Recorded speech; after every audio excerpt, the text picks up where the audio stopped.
The settlement of Creche 9 had seen better days. What once stood as a thriving mining colony now lay in ruins. Its metallic structures twisted like the bones of some great beast, picked clean by scavengers. The Vral incursion had been swift and merciless, leaving nothing but ash and silence in its wake. Human Vela picked her way through the debris field, her worn boots crunching on shattered glass and burnt circuitry. She was a scavenger now. Though she'd been a combat engineer before the war reached this sector, her dark hair was tied back with a strip of torn cloth, and her jacket bore the faded insignia of the Terran Engineering Corps, a symbol that meant nothing anymore. Not out here, in the forgotten reaches. She heard it before she saw it. A soft, keening whimper that cut through the wind's howl. Vela froze, her hand instinctively moving to the plasma cutter at her hip. The sound came again, weaker this time. She moved toward it, weaving between collapsed support beams and pools of cooling slag. Behind a toppled cargo container, she found them. 3 Kashari cubs huddled together in the wreckage. The Kashari were a proud species feline in appearance, with luminescent stripes that ran along their fur and marked their clan lineage. These cubs were young, barely past their first molt. Their stripes flickered weakly, a sign of severe distress. The largest of the 3, a male with copper-colored fur, raised his head and hissed at her approach, placing himself between Vela and his smaller companions. "Easy," Vela said softly, raising her empty hands. "I'm not here to hurt you."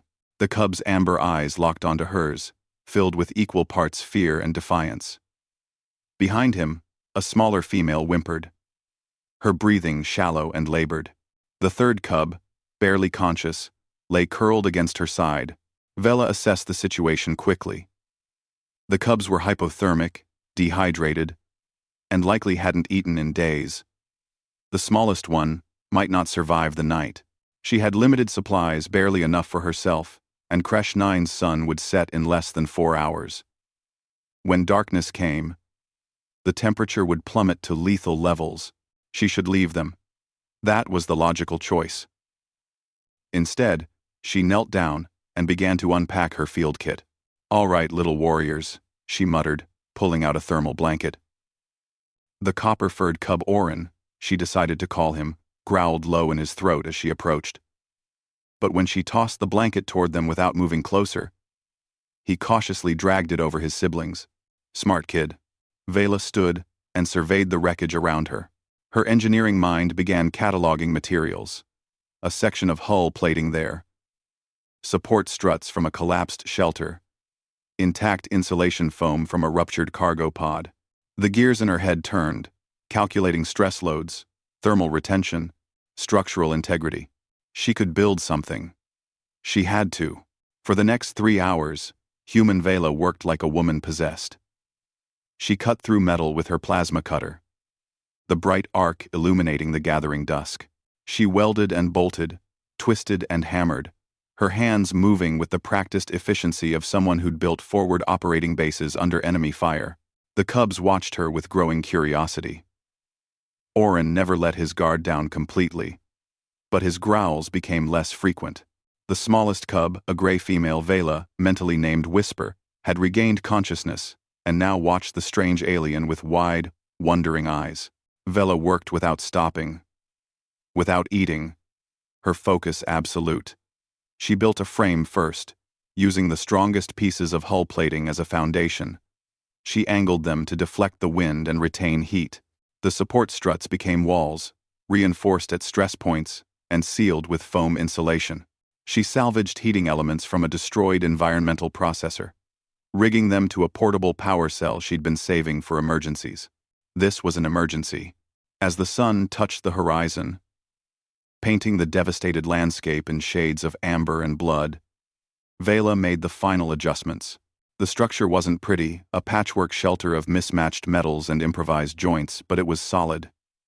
It would hold. It would keep them warm. She turned to the cubs. "Come on. Inside. Now." Orin hesitated, his eyes darting between the shelter and Vela. She understood his mistrust. The Keshari had been neutral in the war, But neutrality meant nothing when your world became a battlefield. He'd probably seen his parents killed, his clan scattered. He had every reason to fear her. Vela reached into her pack and pulled out her last protein bar. She broke it into pieces and held them out. "Please," she said quietly. "I know you don't trust me. But night's coming. And you won't survive out here." For a long moment, nothing happened. Then, Whisper, the smallest cub, took a trembling step forward. She sniffed the offered food, then snatched a piece and retreated. The third cub followed her lead. Orin watched them eat, his body rigid with tension. Finally, slowly, he moved toward Vela. He took the remaining piece from her hand, his eyes never leaving hers. Then he turned and led his siblings into the shelter. Vela activated the heating elements and sealed the entrance. Through the transparent section, she'd installed a salvaged viewport. She could see the cubs settling down. The warmth was already spreading through the small space. Orin curled protectively around his sisters, and for the first time, his body began to relax. Vela sat down outside the shelter, her back against the wall. Her hands were blistered. Her muscles screamed in protest, and she was exhausted beyond measure. But inside that cradle of scrap metal, 3 small lives would survive the night. She pulled out a ration pack, her second to last one, and ate slowly as the stars emerged overhead. In the distance, she could see the glow of fires from other parts of the settlement. Somewhere out there, others might be surviving, scavenging, enduring. As darkness claimed the land and the temperature plummeted, Vela heard a sound from within the shelter. Soft, rhythmic breathing. The cubs were sleeping. She looked up at the stars and allowed herself a small smile. Tomorrow would bring new challenges: finding food, locating other survivors, making contact with relief forces if any existed. But tonight, she'd done what humans did best. She'd refused to give up. She'd built something from nothing. She'd protected the vulnerable. From her pocket, Vela pulled a small strip of cloth, the same material she used to tie back her hair. It bore the Terran Engineering Corps insignia. She tied it to a bent antenna above the shelter, where it fluttered in the cold wind like a banner. Inside their cradle of scrap metal, beneath that makeshift flag, 3 Kashari cubs slept peacefully through the killing cold of night.